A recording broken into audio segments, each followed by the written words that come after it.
Hello dear students और सभी साथीगण, good morning, very good morning. हम अध्ययन कर रहे थे किन्स के सामान्य सिद्धांत या किन्स के रोजगार सिद्धांत की।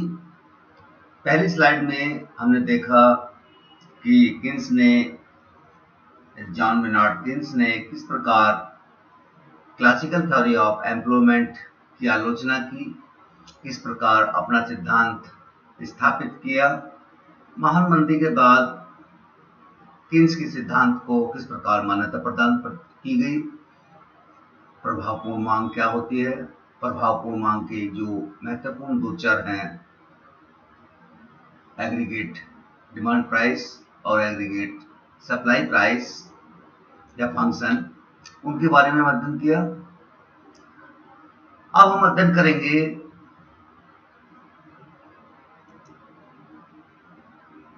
Equilibrium level of employment, point of effective demand, जहां पर प्रभावपूर्ण मांग का निर्धारण होता है, किस स्थान पर होता है, उसका अध्ययन हम किन्सियन थ्योरी ऑफ एम्प्लॉयमेंट की सेकंड वीडियो जो है इसमें करते हैं। मांग का स्तर कुल मांग कीमत और कुल पूर्ति कीमत द्वारा निर्धारित होता है, या कह सकते हैं प्रभावपूर्ण मांग का स्तर कुल मांग कीमत और कुल पूर्ति कीमत द्वारा निर्धारित होता है। रोजगार का वह स्तर जहां पर कुल मांग क्रिया तथा कुल पूर्ति क्रिया परस्पर एडीएफ और एएस दोनों एक दूसरे के समान होते हैं, वहां पर प्रभावपूर्ण मांग का बिंदु निर्धारित हो जाता है। एक निश्चित समय पर अर्थव्यवस्था में संतुलन के बिंदु को दर्शाते हैं, जहां पर प्रभावपूर्ण मांग का बिंदु होता है और वहीं पर रोजगार निर्धारित होता है। इस प्रकार हम कह सकते हैं कि जब उद्यमी या साहसी कुल प्रत्याशित आय, जब साहसियों की कुल प्रत्याशित आय अर्थात कुल मांग कुल लागत या कुल पूर्ति मूल्य से अधिक होती है, साहसियों को उत्पादन बढ़ाने और अधिक व्यक्तियों को रोजगार देने का प्रोत्साहन मिलता है। सेकेंडली हम देखते हैं कि जब प्रत्याशित बिक्री आय कुल लागत से कम हो जाती है तो उत्पादन में रोजगार घटने लगता है। और तीसरी स्थिति वह हो सकती है कि जबकि कुल मांग या प्रत्याशित बिक्री आय एक्सपेक्टेड इनकम होती है, कुल पूर्ति मूल्य या कुल लागत दोनों समान होते हैं, वहां पर प्रभावपूर्ण मांग का बिंदु होता है, वही संतुलन बिंदु होता है और वहीं पर रोजगार का स्तर निर्धारित हो जाता है। इसको हम इस टेबल में देख सकते हैं। ये एम्प्लॉयमेंट लेवल है, लाख में दे रखी है वर्कर की संख्या। ये एग्रीगेट सप्लाई प्राइस है, ये एग्रीगेट डिमांड प्राइस है। जब एम्प्लॉयमेंट लेवल 1 लाख से बढ़कर 2, 3, 4, 5, 6 लाख होता है तो एग्रीगेट सप्लाई प्राइस या as function 100, 200, 300, 400, 500, 600, aggregate demand function 175, 250, 325, 400, 475 और 550 होता है। आप पहले देखें कि प्रारंभ में एडीएफ या कुल कह सकते हैं प्रत्याशित आय कुल लागत से अधिक है। यहाँ पर पहले जब 1 लाख होती है तो अधिक है, 2 लाख होती है तो अधिक है, 3 लाख होती है प्रत्याशित आय यहाँ भी अधिक है, अर्थात यहाँ पर रोजगार बढ़ता जाएगा। लेवल ऑफ एम्प्लॉयमेंट ये जैसा कि टेबल के इसमें दिखाया गया है इंक्रीज होता रहेगा, यहाँ भी इंक्रीज है, यहाँ भी इंक्रीज है। जब रोजगार का स्तर 4 लाख हो जाता है तो वहां पर एग्रीगेट डिमांड प्राइस और एग्रीगेट सप्लाई प्राइस दोनों 400 के बराबर हैं और वह इक्विलिब्रियम बिंदु हो जाता है। लेकिन इसके बाद भी यदि रोजगार का स्तर बढ़ता जाता है तो क्या होगा, देखिएगा यहाँ पर एग्रीगेट सप्लाई प्राइस लागत 500 हो जाती है, जबकि प्रत्याशित आय 475 है। 6 लाख पर 600 है या 550 है। यहाँ पर एडीएफ एएस सबसे कम हो जाता है, अर्थात प्रत्याशित आय लागत से कम हो जाती है, जिसके कारण एम्प्लॉयमेंट लेवल जो गिरना प्रारंभ हो जाता है। इसी को हम डायग्राम के द्वारा भी देख सकते हैं। ये एडीएफ सकल मांग को दिखा रहा है, ये कुल पूर्ति क्रिया को दिखा रहा है, कुल पूर्ति कीमत को दिखा रहा है, जहां पर दोनों एक दूसरे ई बिंदु पर आप देखें ई बिंदु पर दोनों एक दूसरे के बराबर हैं। अर्थात इससे पहले ई बिंदु से पहले आप देखें प्रत्याशित आय या एग्रीगेट मांग, एग्रीगेट सप्लाई जो लागत को व्यक्त करती है उससे अधिक है, रोजगार का स्तर बढ़ता जाएगा, N1 से N तक जाएगा।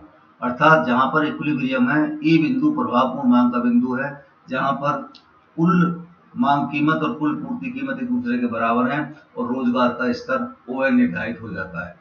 यहाँ पर ध्यान देने योग्य बात यह है, जो अगली स्लाइड में भी हम दिखा सकते हैं, लेकिन यहाँ पर ही मैं बता दूं डायग्राम के साथ साथ, ये पूर्ण रोजगार स्तर बिंदु नहीं है, जबकि क्लासिकल इकोनॉमिस्ट ये बताते थे कि साम्य की अवस्था में पूर्ण रोजगार बिंदु या पूर्ण रोजगार स्तर ही पाया जाता है, उससे कोई विचलन, वो एक असामान्य स्थिति है। सामान्य स्थिति जो है वो है कि पूर्ण रोजगार ही हमेशा अर्थव्यवस्था में पाया जाता है, क्योंकि वो विषय के नियम पर आधारित था कि पूर्ति अपनी मांग का स्वयं सृजन करती है, अर्थात कभी भी अति उत्पादन की समस्या नहीं होगी। लेकिन यहाँ पर देखें, यहाँ पर हम देखें पूर्ण रोजगार का बिंदु ये ONF है, जबकि इक्विलिब्रियम रोजगार का स्तर ON है, जहां उपयोगी प्रभावपूर्ण मांग ई बिंदु पर, जहां पर कि एग्रीगेट सप्लाई प्राइस और एग्रीगेट डिमांड प्राइस दोनों बराबर होते हैं, वहां पर निर्धारित होता है। नेक्स्ट स्लाइड, यही जो अभी जो हमने बात की वही चीज दिखा रखे हैं। लॉन्ग रन में एग्रीगेट डिमांड को हम इंक्रीज कर सकते हैं और रोजगार के स्तर को बढ़ा सकते हैं। वो किस प्रकार से बढ़ा सकते हैं वो हम नेक्स्ट स्लाइड में देखेंगे। ये है, आप देखें प्रारंभ में ये ADF है, ये ASF है, रोजगार का स्तर ये है।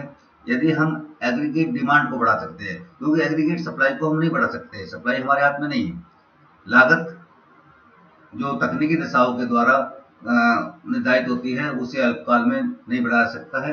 एग्रीगेट डिमांड को बढ़ाकर, एग्रीगेट डिमांड को या तो हम उपभोग व्यय को बढ़ाएं या निवेश व्यय को बढ़ाएं, दोनों जो ADF प्रकट करता है इसको यहाँ बढ़ाकर रोजगार के स्तर को ON से ON2 किया सकता है। यह है कि रखा if ADF increase from ADF2, इससे इस पर बढ़ती है तो जो पॉइंट ऑफ इफेक्टिव डिमांड है, प्रभावपूर्ण मांग का बिंदु है, वो E1 से E2 पर शिफ्ट हो जाता है, E2 पर चला जाता है और रोजगार का स्तर ON1 से ON2 बढ़ जाता है, अधिक हो जाता है। फुल एम्प्लॉयमेंट, यदि हम बात करें अभी जो उससे आगे का डायग्राम ये दिखाया गया है, यदि हम अर्थव्यवस्था में फुल एम्प्लॉयमेंट की बात करते हैं तो हमें निवेश बढ़ाना पड़ेगा, और वो सरकार बढ़ाती है, ऑटोनोमस इन्वेस्टमेंट बढ़ाती है, उससे फिर इंड्यूस्ड इन्वेस्टमेंट बढ़ता है, और जैसे कि हम आगे पढ़ेंगे मल्टीप्लायर गुणक की क्रिया के द्वारा अर्थव्यवस्था में रोजगार का स्तर और आय का स्तर बढ़ जाता है और अर्थव्यवस्था पूर्ण रोजगार को प्राप्त कर सकती है। ये आवश्यक नहीं है कि साम्य अवस्था में, अकॉर्डिंग टू केन्स, कि साम्य अवस्था में हमेशा पूर्ण रोजगार ही पाया जाता है। साम्य अवस्था में पूर्ण रोजगार से कम या अपूर्ण रोजगार की स्थिति भी हो सकती है, जबकि प्रभावपूर्ण मांग एग्रीगेट सप्लाई प्राइस और एग्रीगेट डिमांड प्राइस के द्वारा निर्धारित होती है। आप देखें इसमें प्रारंभिक ये इफेक्टिव डिमांड का बिंदु ई है, जहां पर रोजगार का स्तर, इनकम और एम्प्लॉयमेंट का स्तर OY1 है। ये ऑटोनोमस इन्वेस्टमेंट जहां सरकार ने बढ़ाया C+I+I1 के द्वारा निर्धारित होता है, जिसके कारण इक्विलिब्रियम पॉइंट या प्रभावपूर्ण मांग का बिंदु बढ़कर E1 पर हो जाता है और रोजगार का स्तर पूर्ण रोजगार OYF के द्वारा जो दिखाया गया है, दर्शाया गया है OYF के द्वारा, ये अर्थव्यवस्था में पूर्ण रोजगार के बिंदु को प्राप्त कर लेती है। यहाँ पर पूर्ण रोजगार प्राप्त हो जाता है। डिटर्मिनेशन ऑफ इनकम, इनकम कैसे डिटरमाइन होती है, जैसे कि अभी मैं गुणक का मैंने थोड़ा सी चर्चा की थी कि Y = C+I और C = autonomous consumption, B marginal propensity to consume, सीमांत उपभोग प्रवृत्ति, जो कि आय बढ़ने के साथ साथ बढ़ती जाती है, लेकिन उस अनुपात में नहीं बढ़ती है कि इसके मनोवैज्ञानिक नियम के अनुसार जितने की आय बढ़ती है। अर्थात उपभोग में हुई वृद्धि या उपभोग व्यय में हुई वृद्धि आय में हुई वृद्धि से आनुपातिक रूप से कम होती है। ये इसमें ये टेबल ये वजह बन जाएगी लास्ट समीकरण कि y is equal to C0 plus BY plus I। ये C क्योंकि C को दो टुकड़ों में काट दिया गया है, इसको मिलाकर ये ऑटोनोमस कंजप्शन और कंजप्शन का वह भाग जो आय के द्वारा निर्धारित होता है प्लस इन्वेस्टमेंट, ऑटोनोमस इन्वेस्टमेंट के द्वारा आय का निर्धारण हो जाता है। ये एक दिखा रखा है इफेक्टिव डिमांड किस प्रकार से निर्धारित होती है। इसको भी हम समझ लेते हैं। सॉरी,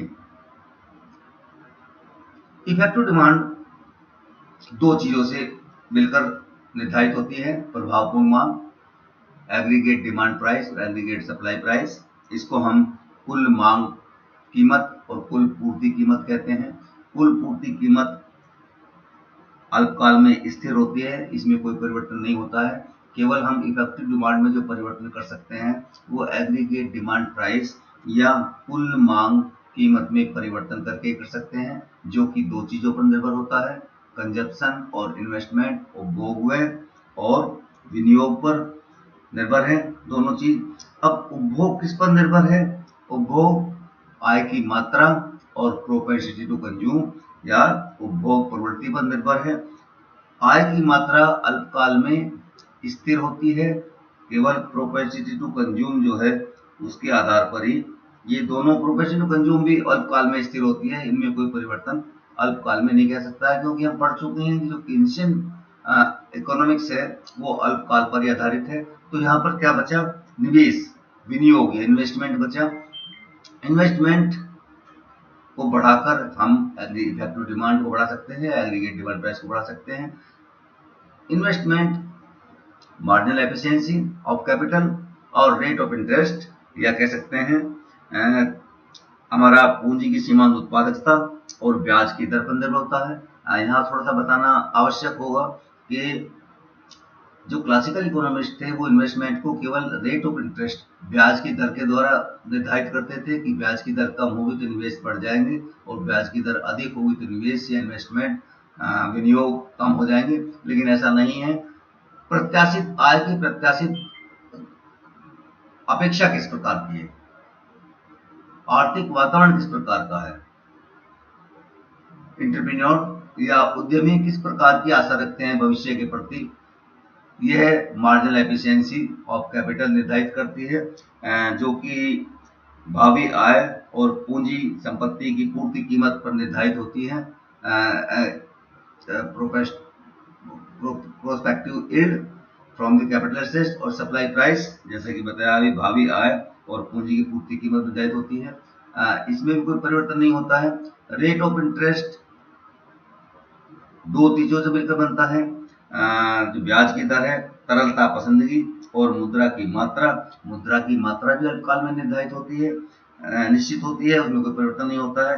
केवल तरलता पसंदगी जो है उसमें ही परिवर्तन कर सकते हैं। और तरलता पसंदगी जैसे कि किसी ने बताया कि तीन उद्देश्य होते हैं, ट्रांजैक्शन मोटिव, प्रिकॉशनरी मोटिव और स्पेकुलेटिव मोटिव।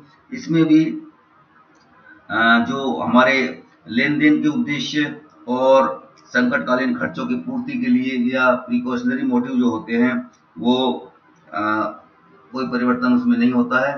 केवल सट्टेबाजी के उद्देश्य से जो मुद्रा रखी जाती है उसमें परिवर्तन होता है और वही इन्वेस्टमेंट को प्रभावित करती है। इसको हम आगे देखते हैं कि ये किस प्रकार से प्रभावपूर्ण मांग को इन्होंने निर्धारित किया, वो हमने अभी पढ़ा। अब हम देखते हैं नेक्स्ट स्लाइड में जो केन्सियन मॉडल है उसको पूरा दिखाया गया है कि y equal to function of an output, direct function है एम्प्लॉयमेंट लेवल का। यदि एम्प्लॉयमेंट बढ़ता है तो